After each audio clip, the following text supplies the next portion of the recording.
오늘은 저는 주제를 어떤 걸로 정했냐면요. 하나님은 왜 우리에게 성경을 주셨는가?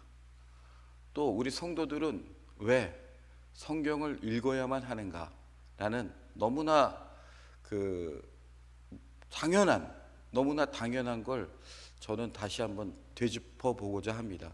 사실 이 설교는 저보다는 우리 전춘선 장로님이 하셔야 되는 설교가 더 맞을 거라고 저도 이걸 준비하면서 생각이 들더라고요. 지금 설교에 앞서서 오늘 시간 괜찮으시죠? 설교에 앞서서 우리 전춘선 장로님이 제가 지방에 요즘 가서 일을 하고 지방에 가서 많은 사람들을 만나보니까 모든 장로님들이 전춘선 장로님 딱 하면 성경 많이 알고 계시는 장로님, 성경 많이 알고 계시니까 그 앞에서 이렇게 잘난 척을 못 합니다. 전춘선 장로님 앞에서 성경적으로는.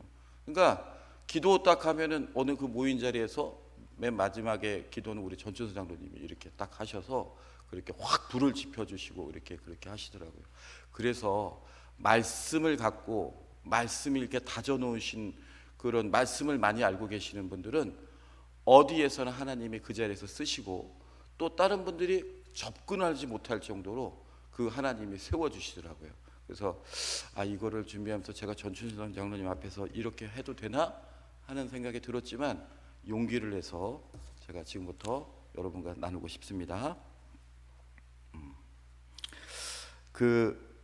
오늘 우리가 함께 나눌 하나님의 제목은 제가 다시 한번 말씀드리지만 하나님은 왜 우리에게 성경을 주셨을까입니다. 성경은 우리에게 너무나 익숙한 존재입니다. 교회에 오면 펼쳐져 있고 집에도 있고 스마트폰 속에도 있습니다. 매일 접하다 보니 어느새 성경은 너무 가까이에 있어서 오히려 그 귀함을 잊고 살아갈 때가 많습니다. 하지만 오늘 이 자리에서 우리는 근본적인 질문 앞에 다시 서야 합니다. 왜 하나님께서는 이 귀한 성경을 우리에게 주셨을까요? 저는 가끔 제가 교회에 일찍 오거나 사역이 있어서 일찍 왔었을 때 지하철을 이용을 합니다. 근데 지하철을 이용할 때 저는 이제 성경을 들고 갑니다. 근데 제가 이런 생각을 말씀을 준비하면서 해봤어요. 예전에 우리가 80년대 후반에서 90년대 초에 한참 대한민국에 성령의 바람이 불어와서 100만 명이 여의도 광장에 앉아서 막 기도하고 그렇게 부흥의 큰 바람이 일어날 때 성경이 구하기가 그렇게 어려웠습니다. 그리고 성경이 너무나 조금 비쌌습니다. 생각나실 겁니다. 그리고 성경을 어디다가 들고 다녔을 때 자랑스러워 있었습니다. 그런데 지금은 보십시오. 창피해합니다. 숨깁니다, 가방에. 왜 그럴까요? 참 그걸 보면서 안타까워요. 저는 그래서 우리 교회라도 성경을 들고 다니는 운동을 좀 했으면 좋겠어요. 이게 전도입니다. 이게 전도입니다. 그래서 우리가 다시 돌아가야 될 것 같거든요. 1980년대 후반부터 90년대 초에 그런 뜨거웠던 영성을 저희가 다시 회복하기 위해서는 우리가 성경을 들고 다니면서 이제는 하나님 앞에 예수의 복음을 전하는 것이 부끄럽지 않고 자랑스럽게 여길 수 있도록 저는 성경을 들고 다니는 캠페인을 우리 교회에서부터 시작해야 된다고 생각을 했습니다. 성경은 단순히 오래된 종교 서적이나 도덕책이 아닙니다. 성경은 살아계신 하나님께서 죄인된 우리에게 친히 자신을 열어 보여주신 계시의 말씀입니다.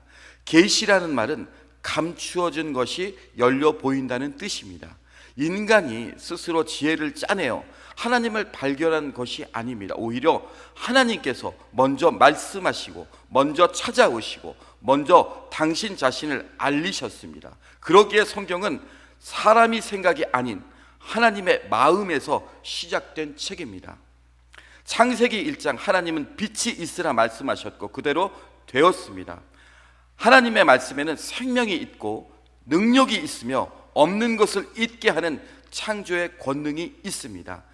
그 하나님께서 바로 우리에게 성경을 주셨습니다. 그러므로 성경을 읽는다는 것은 글자만 읽는 것이 아니라 살아계신 하나님 앞에 서는 것이며, 오늘도 말씀하시는 하나님께 마음을 여는 귀한 시간입니다.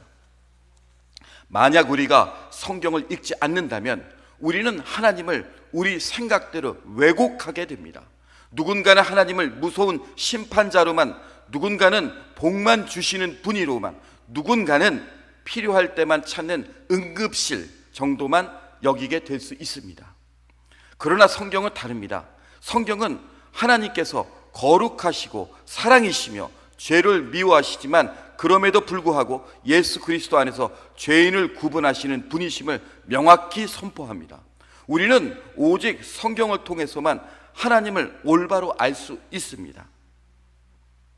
디모데후서 3장 16절은 모든 성경은 하나님의 감동으로 된 것으로 라고 말합니다. 사람의 손으로 기록되었지만 그 배후에는 성령 하나님의 역사가 있었습니다. 그렇기에 성경은 인간의 의견이 아닌 하나님의 권위 있는 말씀입니다. 세상 만물은 변합니다. 어제 옳다고 했던 것이 오늘도 옳은 법이 없습니다. 하지만 하나님의 말씀은 변치 않습니다. 이사야 40장 8절은 풀은 마르고 꽃은 시드나 우리 하나님의 말씀은 영원히 서리라고 증언합니다. 흔들리는 인생, 불안한 세상 속에서 우리는 흔들리지 않는 말씀 위에 굳게 서야 합니다. 성경은 단지 하나님을 알려주시는 데서 그치지 않습니다. 성경은 궁극적으로 예수 그리스도를 증거합니다. 구약은 오실 메시아를 바라보고 왔고, 복음서는 오신 그리스도를, 사도행전은 전파되는 그리스도를, 서신서는 그리스도 안에서 사는 삶을, 요한계시록은 다시 오실 그리스도를 선포합니다. 성경은 능히 너로 하여금 그리스도 예수 안에 있는 믿음으로 말미암아 구원에 이르는 지혜가 있게 하느니라. 성경은 우리에게 구원의 지혜를 줍니다. 죄인은 스스로 구원할 수 없으며 착하게 사는 것으로 신앙생활을 오래 하는 것으로 구원받는 것이 아닙니다. 오직 예수 그리스도의 십자가와 부활을 믿음으로 말미암아 구원을 얻었습니다. 성경은 성경이 없다면 우리는 이 복된 소식을 알지 못했을 것입니다. 예수님께서 엠마오로 가는 두 제자에게 구약 전체를 통해 자신에 대해 가르치셨던 것처럼 성경의 모든 이야기는 예수님께로 우리를 인도합니다.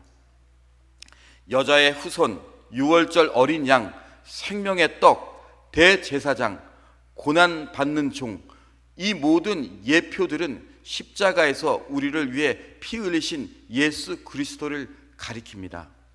성경을 많이 아는 것도 중요하지만 그보다 더 중요한 것은 성경을 통해 예수님을 인격적으로 만나고 십자가의 사랑 앞에 무릎 꿇는 것입니다. 성경은 하나님의 사랑의 편지입니다. 마치 우리가 사랑하는 사람에게서 온 편지를 애지중지하며 그 안에 담긴 마음을 읽으려 노력하듯이 우리는 하나님의 편지인 성경을 읽어야 합니다. 내가 너를 사랑한다. 내가 너를 버리지 않았다. 내 아들을 너를 위해 내어 주었다. 이제 내게로 돌아와라. 이것이 바로 성경 전체를 관통하는 하나님의 마음입니다. 성경을 읽는 목적은 신앙 지식을 쌓는 것이 아니라 하나님의 마음을 알고 예수님의 사랑을 다시 붙드는 것입니다. 우리는 몸을 위해 하루 세끼 밥을 챙겨 먹지만 영혼의 양식인 말씀은 얼마나 챙기고 있습니까? 몸에 밥을 먹지 않으면 힘이 빠지듯 영혼도 말씀을 먹지 않으면 믿음이 약해지고 기도도 감사가 메마르며 시험 앞에서 쉽게 흔들립니다. 예수님께서는 사람이 떡으로만 살 것이 아니요 하나님의 입으로부터 나오는 모든 말씀으로 살 것이라고 말씀하셨습니다. 말씀 없는 신앙은 숨쉬지 않는 영혼과 같습니다. 세상의 소리는 우리를 조급하게, 비교하게, 불안하게 만들지만 하나님의 말씀은 우리를 주님께로 돌이키고 낮추며 믿음을 다시 일으킵니다. 믿음은 말씀을 들을 때 싹트고 말씀을 붙들 때 자라나며 말씀에 순종할 때 깊어집니다. 그러므로 성경 읽기는 선택이 아닌 영적 생존의 문제입니다. 말씀 없이는 죄를 분별할 수도, 주님의 뜻을 알 수도, 믿음을 끝까지 지킬 수도 없습니다. 성경은 단순히 위로만 하는 책이 아닙니다. 우리를 책망하고 바르게 하며 의로 교육합니다. 좋아하는 위로의 말씀만 듣고 싶겠지만 성경에는 책망과 회개, 순종과 자기를 부인하는 말씀도 있습니다. 히브리서 4장 12절은 하나님의 말씀은 살아있고 활력이 있어 좌우에 날선 어떤 검보다 예리하여 라고 말씀합니다. 말씀 앞에 서면 우리의 죄, 교만, 불순종, 원망, 미움, 믿음 없음이 드러납니다. 하지만 이것은 정죄가 아니라 치료입니다. 병든 사람이 병을 발견해야 치료를 받을 수 있듯이 말씀이 우리 죄를 드러내는 것은 하나님께서 우리를 고치시기 위함입니다. 말씀의 책망은 우리를 살리려는 수술의 칼과 같습니다. 오늘 우리는 말씀 앞에서 정직해야 합니다. 내 생각보다 하나님의 말씀을 더 신뢰하고 있는가? 내 경험보다 성경을 더 기준으로 삼고 있는가? 교회 안에서 오래 신앙생활을 하면서 나의 경험이나 세상의 기준이 말씀보다 앞선다면 그것은 되게 위험합니다. 신앙의 중심은 오직 하나님 말씀이 있어야 합니다. 성경은 성령님의 도우심으로 깨닫게 됩니다. 내 눈을 열어서 주의 율법에서 놀라운 것을 보게 하소서. 시편의 말씀처럼 기도하며 말씀을 펼칠 때 성령님께서 우리의 마음의 눈을 열어 말씀의 의미를 깨닫게 하십니다. 주님, 이 말씀이 남의 이야기가 아니라 내게 주시는 말씀으로 들리게 하소서. 내 말씀을 낮추어 말씀을 순종하게 하소서. 처음 성경을 읽을 때 어렵다고 느껴질 수가 있습니다. 그러나 포기하지 않고 계속 읽고 붙들 때 말씀은 우리 안에서 살아서 역사를 하게 됩니다. 꼭 많은 장을 읽을 필요는 없습니다.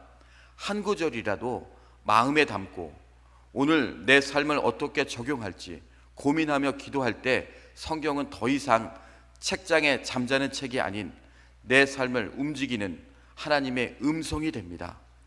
우리 주님, 이 말씀이 대로 내가 무엇을 회개해야 합니까? 누구를 용서해야 합니까? 무엇을 내려놓고 어떻게 순종해야 합니까? 말씀은 고난 중에도 우리를 붙드시는 힘이 있습니다. 병상에서도 소망을 주고 외로운 밤에도 주님이 함께 하심을 확신하게 하며 죽음 앞에서도 부활의 소망을 보게 됩니다. 그러므로 신앙의 여정을 걸어갈수록 말씀은 더욱 필요합니다. 오늘날 우리가, 교회가, 우리 가정이, 우리의 삶이 말씀 위에 굳게 서는 중요한 것입니다.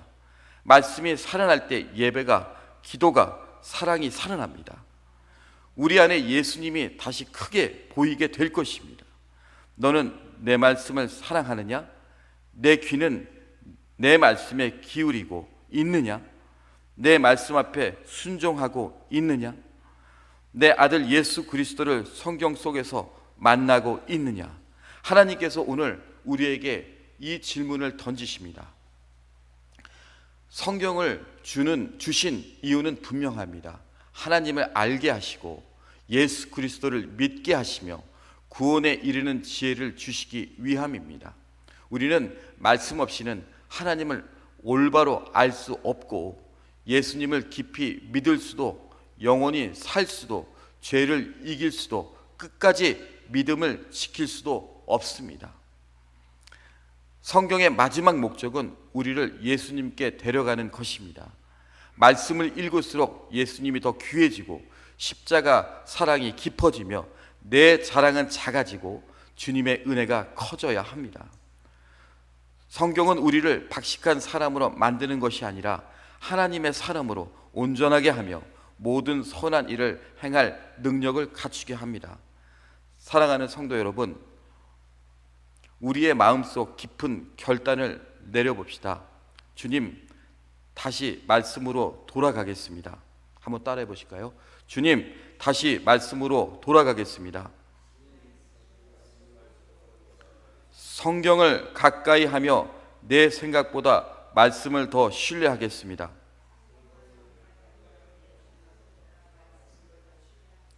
듣기만 하는 자가 아니라 읽고 순종하는 자가 되겠습니다.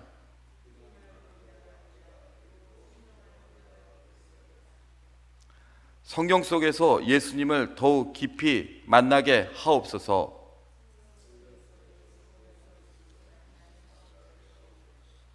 우리 남은 인생, 우리 가정, 우리 교회가 말씀 위에 굳게 서기를 바랍니다. 어떤 상황 속에서도 말씀을 붙들고 예수님을 붙들며 우리 말씀을 등불 삼아 끝까지 믿음의 길을 걸어가는 우리 모두가 되기를 주님의 이름으로 축원드립니다.